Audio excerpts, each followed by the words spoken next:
కొన్ని కుటుంబాల్లో కొంతమంది ఎప్పుడు చూసినా ఏడుపే.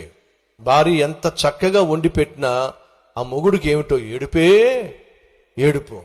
ఆ కూర ఎలా ఉంది, మా అమ్మ చేసినట్టుగా చేస్తే ఎంత బాగుండేదో, మా చెల్లి చేసినట్టుగా చేస్తే ఎంత బాగుండేదో. అలాంటప్పుడు నువ్వు పెళ్లి చేసుకోకుండా అమ్మ దగ్గరే ఉండాల్సింది.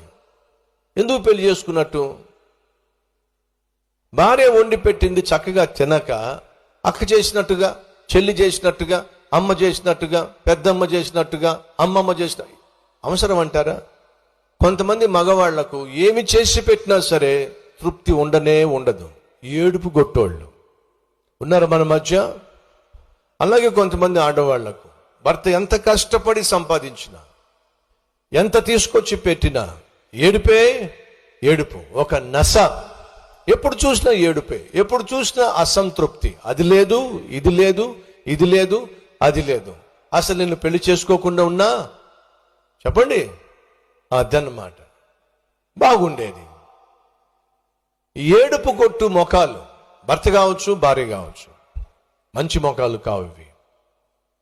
కష్టపడి ఇంటి యొక్క భారాన్ని మీద వేసుకొని కుటుంబాన్ని పోషిస్తున్నటువంటి భర్తకు ఆదరణ ఇచ్చే భార్య కావాలి. ఇల్లంతా చక్కబెట్టి బిడ్డల బాధ్యతను తీసుకొని చక్కగా కుటుంబాన్ని నిర్మించుకుంటున్న భార్యకు ప్రేమించే భర్త కావాలి. ప్రేమించే భర్త ఉన్న చోట, ఆదరించే భార్య ఉన్న చోట ఆ కుటుంబం ఎంతో ఆత్మీయంగా ఉంటుంది, ఆరోగ్యంగా ఉంటుంది, దేవుని మహిమ తీసుకొస్తుంది.